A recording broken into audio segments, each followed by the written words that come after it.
Ramiro García de Dios, bona nit. Bona nit. Ramiro García de Dios es un jutge jubilado. ¿Ahora hace cuánto que se ha jubilado? El 3 de febrero del año 2018. Pero muchos años ejerciendo de juez. Desde 1987. Bastante. Y a usted le llaman el azote de la policía. Bueno, es una expresión no poco cariñosa, pero tampoco es despreciativa. Es más bien, bueno, de haber comprobado que hay jueces garantistas y que ejercemos o pretendemos ejercer una función de control sobre los pretendidos poderes autónomos que se atribuye a la policía. Un sistema, más que la policía, yo prefiero hablar del subsistema policial, sobre todo un subsistema policial que tiene prácticamente un hilo conductor con ningún tipo de ruptura con la dictadura de la policía. Y eso va creando una especie de sensación de poder autónomo para los cuales el juez de garantías, el juez que pretende controlar las llamadas extralimitaciones por otros llamados excesos, pero para un juez garantista los presuntos delitos que puede cometer un agente de policía en el ejercicio de su cargo, pues siempre es algo no precisamente bienvenido y que a mí me ha merecido ese cariñoso apodo de azote. Oiga, es que de hecho cuando usted se jubiló hubo policías que brindaron. Yo creo que incluso hubo una gran fiesta, no sé si en alguna de los saraos que hay en la Villa de Madrid, pero yo creo que hubo fiestas. Sobre todo hubo fiestas porque yo desde el año 2009 hasta que me jubilé en el 2018 desempeñé, aparte de la función de juez de instrucción, la función de juez de control del Centro de Internamiento de Inmigrantes de Madrid-Aluche. Y ahí yo entré en un espacio que llevaba desde el año 1986 sin ningún tipo de control. Era un auténtico islote sin derechos y, por lo tanto, el que allí apareciera un juez que efectivamente se tomó en serio su papel de juez de control y, por lo tanto, de garantizar los derechos de las personas internadas, por cierto, a través de una interpretación que hubo de hacerse, porque tampoco el sistema legislativo, cuando crea la figura del juez de control, nos deja mucho margen para poder controlar efectivamente. Por ejemplo, yo me planteé y hablé con compañeros y compañeras mías cerrar el CIE y efectivamente no tenía atribuciones legales para cerrarlo, si no lo hubiera cerrado. ¿Por qué no es habitual que los jueces critiquen a la policía en España? Desgraciadamente el subsistema policial, por causas que yo creo que todo el mundo puede entender, ha tenido una gran conexión con el aparato judicial penal, sobre todo con los jueces de instrucción. Algunos compañeros míos, no voy a nombrar a nadie porque además lo tienen escrito y no quiero dedicarme a hacer citas, hablaban utilizando el término siguiente: la fuerte relación promiscua entre la judicatura penal y el subsistema policial. Claro, yo creo que ese término promiscuo es altamente expresivo de lo que significa. Sí, sí. Estábamos escuchando a Paula. Paula ha estado 9 días en prisión y es una de las personas detenidas que ha salido, pues justamente hoy hemos podido escuchar lo que decía. Comentaba que la prisión, o sea, que se está utilizando la prisión para asustar a los manifestantes. ¿Está de acuerdo usted? No, vamos, yo no conozco el caso concreto y por lo tanto voy a decir en general, porque no conozco el caso concreto. Se está utilizando la prisión provisional no solo para amedrentar, sino también a modo de escarmiento y, sobre todo, por un efecto que es todavía, aunque opera más a largo plazo, que es el efecto desaliento. El efecto desaliento está muy estudiado, no hace falta que te manden a prisión. Si te mandan a prisión, el efecto desaliento se incrementa, porque claro, no todo el mundo en sus luchas por los derechos asume o está dispuesto a la prisión. La prisión es muy dura. Yo estuve en prisión un mes en los tiempos de la dictadura Y bueno, pues estuve un mes nada más. Pero claro, si estoy a lo mejor 1 año, 2 años, ya no digamos, si me llegan a condenar a 13 años, pues no le quiero decir la dureza de lo que supone la prisión. Yo he visto además, como juez de control del centro de internamiento, la dureza que supone estar 60 días como máximo.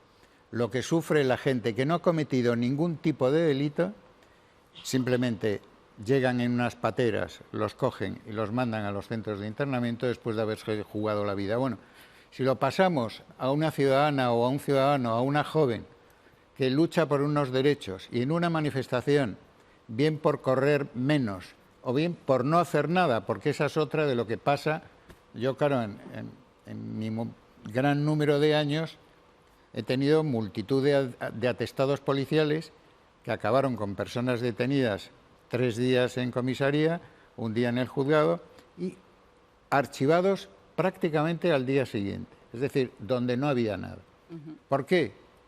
Porque esa autonomía del Poder Judicial para la construcción de los atestados les permite una construcción, sobre todo por la técnica de, si usted coge un atestado y comparecen 4, los 4 que firman dicen lo mismo y después en el subsistema o sistema de la justicia penal de instrucción, esa complacencia, esa especie de compadreo, utilicemos un lenguaje sencillo para que todo el mundo nos entienda, hace que el policía tenga una especie de fe en lo que dice. Ya no es simplemente la famosa presunción de veracidad, que además en derecho penal bajo ningún concepto un policía testigo puede tener esa presunción de veracidad, bajo ningún concepto en un Estado democrático. Sin embargo, lo que he dicho antes de esa relación estrecha, esa relación de compadreo, seamos claros, entre la justicia penal de los jueces de instrucción, y hablo mayoritariamente porque efectivamente hay excepciones, ¿eh? Yo ya lo he dicho multitud de veces, la carrera judicial mayoritariamente es conservadora, hay un sector minoritario progresista, pero atención, hay también un sector minoritario neofascista o autoritario. Yo voy a poner el último ejemplo. El presidente del Tribunal Superior de Justicia de Castilla y León, señor Asunción, en su crítica tanto a la exhumación del genocida como a la ley de memoria histórica. Bueno, si usted lee lo que ha dicho, verá que ahí late un presidente de un Tribunal Superior de Justicia, no solo autoritario, sino neofascista o franquista. Oiga, esto que cuenta da mucho miedo, ¿eh? Lo que cuento es para estar preocupados por la deriva autoritaria que viene y la que va a venir. ¿Por qué? Pues porque están habiendo luchas serias, luchas pacíficas. Lo que más preocupa al sistema son las luchas pacíficas. El sistema está encantado si hay violencia, porque con todo el aparato ultrarrepresivo que tiene, puede sofocar esas violencias y además cargarse de razones. Lo que tiene pánico es a la protesta pacífica, a la protesta masiva pacífica constante y continuada. Ahí es donde saben que al final pierden. Porque esta no la pueden frenar. Esa es mi opinión. Claro. Pablo decía también o hablaba de pruebas manipuladas. ¿Es posible que la policía manipule pruebas para encausar a alguien? Desgraciadamente sí. Desgraciadamente sí. ¿Y esto los jueces lo saben cuando ocurre? El problema es la dificultad muchas veces para llegar a la conclusión de que la prueba es manipulada. Y pongo un ejemplo. Si traen al juzgado de instrucción a la persona detenida y dentro del atestado viene una bolsita con un pedrusco, yo no sé si el pedrusco efectivamente lo portaba esa persona, porque el pedrusco se lo pueden colocar como que lo llevaba esa persona. La persona a mí me dice que no llevaba, que esa persona estaba, que lo único es que no corrió lo suficiente y que resulta que le ha aparecido un pedrusco. ¿Qué pasa? Que fíjese lo que dije antes, va a haber la versión de esa sola persona y sin embargo 3 o 4 que firman el atestado con lo del pedrusco. Si tú no tienes una sana y prudente desconfianza frente al aparato policial, ¿qué es lo que cuela? La versión de los policías. Así de sencillo, yo no voy a engañar a nadie. Y no hay jueces que tengan, ¿cómo lo ha dicho esto usted? Aparte de usted que se el azote de la policía, y ahora entiendo por qué, no suele ocurrir, no suele ser habitual que el juez desconfíe de la policía. Exactamente, por todo lo que dije Sí. antes. Eso no quiere decir que no haya jueces que, como yo, han tenido una función de garantía y, por lo tanto, de control, de verificar la verdad o el acto falsario que puede contenerse en un atestado policial. Si un periodista estudiase los atestados policiales que a lo largo de mi vida he tenido, tanto en Bilbao como en Madrid, verán el lenguaje que utilizan no solo para sobredimensionar, sino para colocar a una persona que a lo mejor no ha hecho nada más que correr, atribuirle, por ejemplo, desórdenes públicos, etcétera, ¿no? Muchas veces con frases absolutamente valorativas, es decir, sin ser capaces de relatar un hecho concreto, ¿no? Por ejemplo, se enfrentó a nosotros de modo agresivo. Y claro, tú tienes al policía después, ¿me podría decir en qué consistió? Y va, tautológico, en modo agresivo, señoría. Oiga, dígame hechos concretos. Eso les molesta, porque ahí pueden fallar, porque yo cuando ya tomo declaración a los policías, yo les tomo declaración por separado, con lo cual ya no se me pueden comunicar. Y ahí eso le tienen pánico. Ya. Y te llega, alguno se atreve a decir, ¿qué pasa, señoría? ¿Que se atreve usted a desconfiar? O sea, así es, desgraciadamente.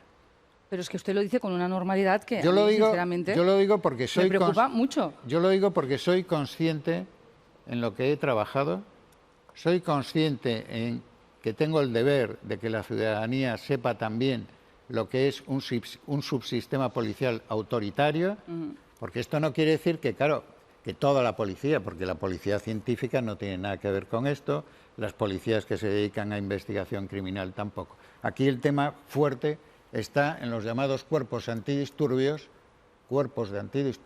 sean los que sean, sean los belchas de la Archancha Vasca, sean las brigadas móviles de los Mossos de Escuadra, sean las unidades antidisturbios del Cuerpo Nacional de la Policía o las especiales de la Guardia Civil, o incluso algunas extrañas y pintorescas creadas en Madrid por el gobierno de la derecha de la Policía Municipal.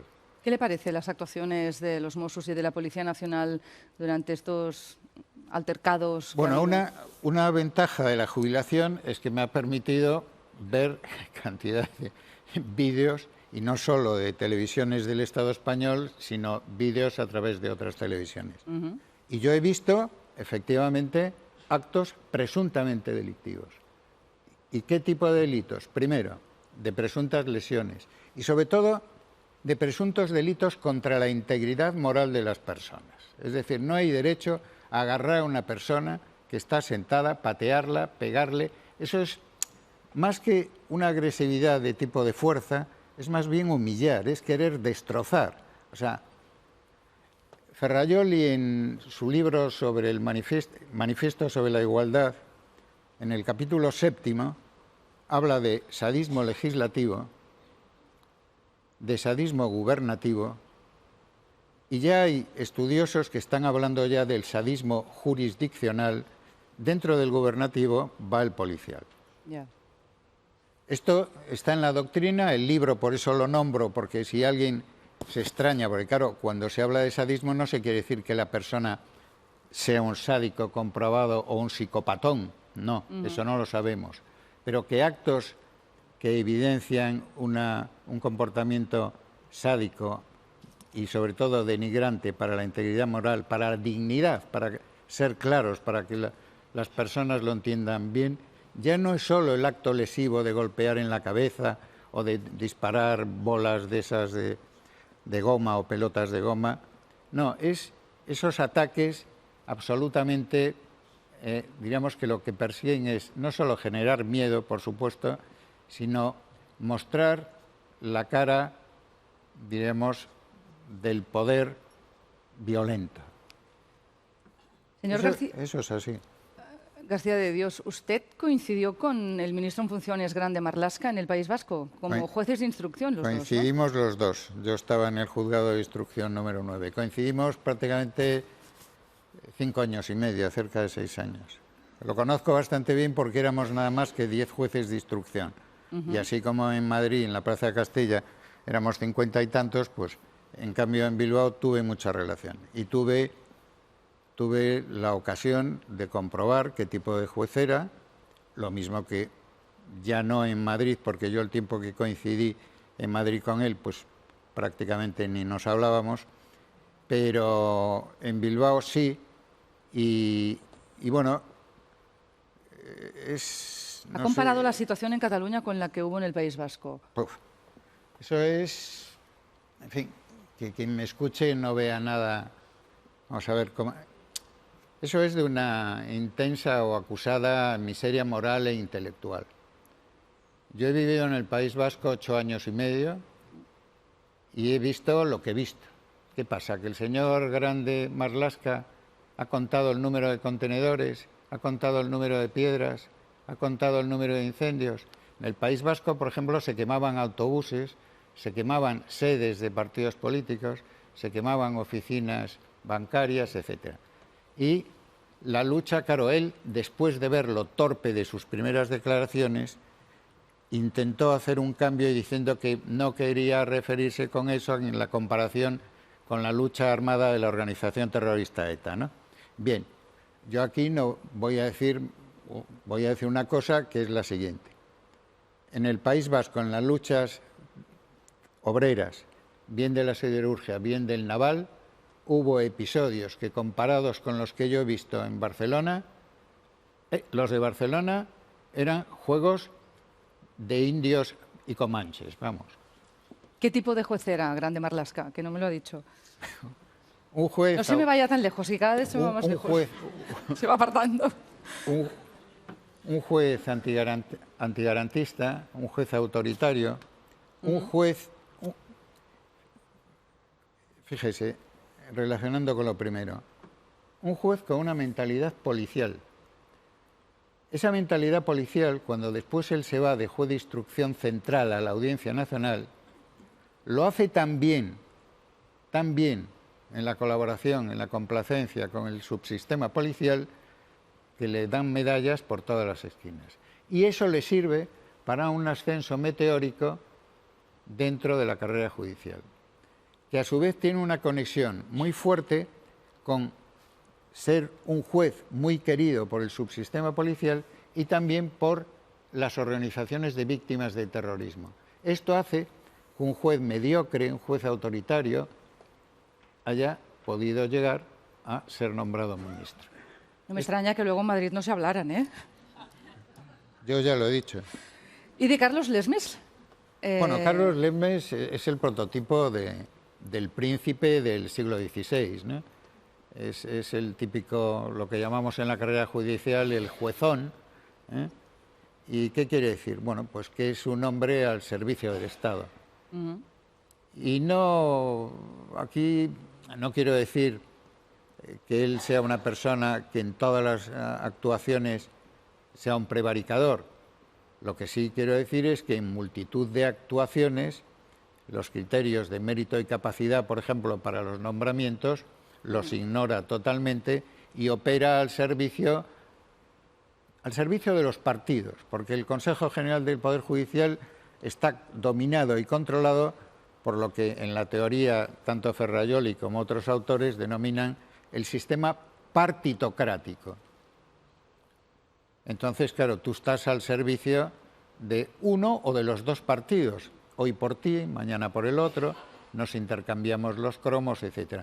Y ahí Lesmes ha contribuido, es decir, si el Consejo General del Poder Judicial y el sistema de Poder Judicial dentro de la opinión pública ya tiene cotas altas de falta de credibilidad, Lesmes y este Consejo han contribuido a degradarlo todavía más.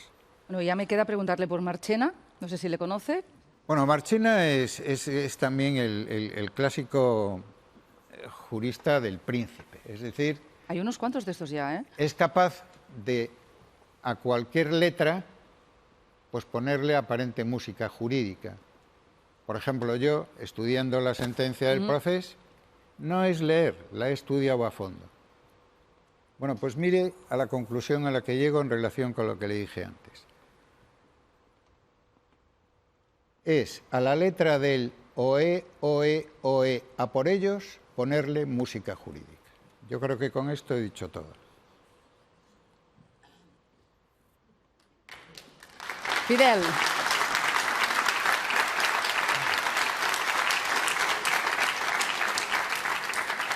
Andaban, Fidel, digas. Buenas noches.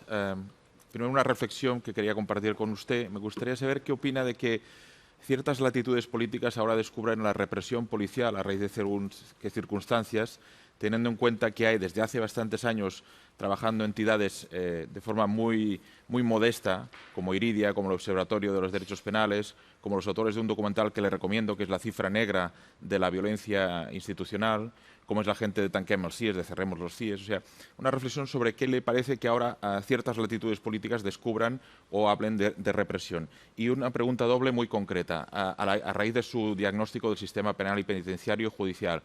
Una sobre los sindicatos, tanto de los sindicatos del sistema penitenciario como de los sindicatos policiales. ¿Cuál es su opinión respecto a la actitud que están teniendo los sindicatos, en teoría defensores de los trabajadores y de los derechos, en toda esta descripción que usted hace? Y segunda, ¿cuál sería la reforma legislativa y judicial que usted propondría para evitar este tipo de politización tan evidente del sistema judicial español? Era una, pero bueno, Fidel hace esto. Dice que hará una y hace tres. No, lo que pasa es que las preguntas, vamos a ver, empezando por el final, ¿qué propondría yo? En primer lugar, un sistema de acceso a la carrera judicial que impidiera,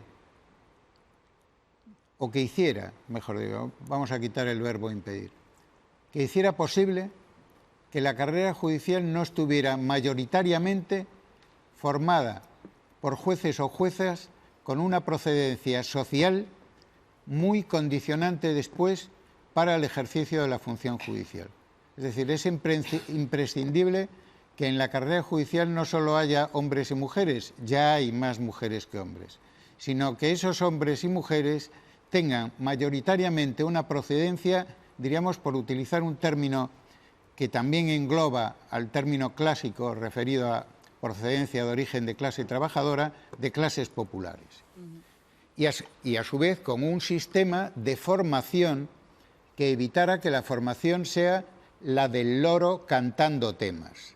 Es decir, yo, por ejemplo, me inclinaría por el sistema holandés, que es un sistema en el que para acceder entras a la escuela judicial con un sistema de test de cultura jurídica, de cultura general, de sociología, etcétera, y después en la escuela judicial es donde te forman para el ejercicio de la función jurisdiccional durante varios años, ¿no? Durante un año, no me acuerdo de memoria si son 3 o 4.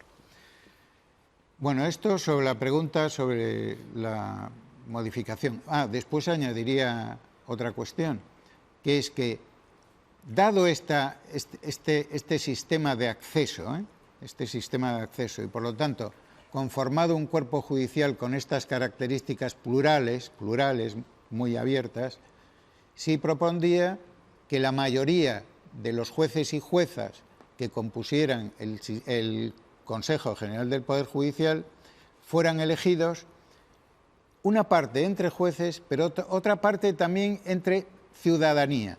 No me atrevo ahora a definir cómo sería el modo de elección entre la ciudadanía.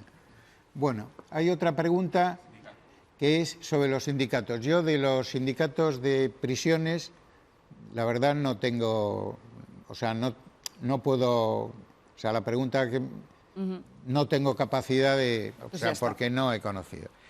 Los sindicatos policiales. Los sindicatos policiales, en primer lugar, yo siempre he desterrado la palabra sindicato y prefiero hablar de cofradías policiales. Es decir, yo entiendo que un sindicato es trabajadores que luchan frente al patrono, que luchan frente a un Estado que en un momento dado, pues eso, degrada el sistema de asistencia social, etc. Por lo tanto, por favor, que no me digan a mí que se puede hablar de sindicatos. Pero bueno, existen nominalmente los llamados sindicatos. Si la carrera judicial es corporativa, los sindicatos son ultracorporativos. Eso quiere decir que, bueno, que atacan sistemáticamente cualquier crítica, pero a extremos.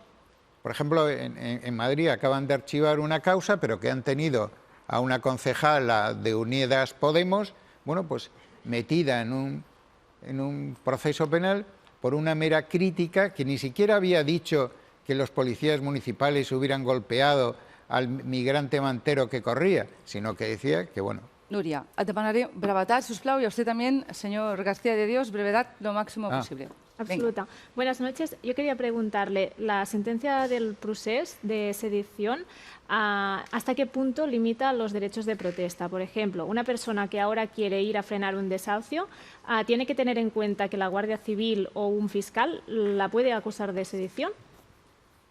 En mi opinión, vamos a ver, en mi opinión abre una vía peligrosísima para que ocurra que la Fiscalía, en virtud de un atestado de la Policía Nacional, de la Guardia Civil, de los Mossos, de la Archancha, etcétera, pueda acusar de sedición. Ahora, yo creo que es tan brutal el tipo penal de la sedición por las penas que lleva, que yo creo que, salvo que ocurran episodios de violencia física contra los agentes, de violencia física contra la comisión judicial, etcétera, yo creo que no va a ser posible, salvo que, bueno, que aquí me pase yo de optimista, porque, como habrán podido ver antes, soy más bien pesimista sobre lo que viene. Señor Ramiro García de Dios, muchas gracias por haber estado esta noche en Preguntas Frecuents. Que passi la Pilar Rahola. Pilar, ¿cómo estás? ¿Le conoce a Pilar Rahola? Ah, sí. Se la presento. Lo Pilar Rahola. adoro, lo adoro. Bueno. Pero bueno, 4 minuts pero de ¿por qué no publicitat. hablan cuando están en Pilar, activo? ara Jo. Sí, tanta hem de fer una carinyo- pausa. el Em sap greu, carinyo perquè ara la gent se m'enfadarà. Ah, publicitat no. 4 minuts de publicitat. Pilar, Qué claridad, qué Pilar, ideas. he de fer publicitat. Sí, sí, aneu. 4 minuts de publicitat.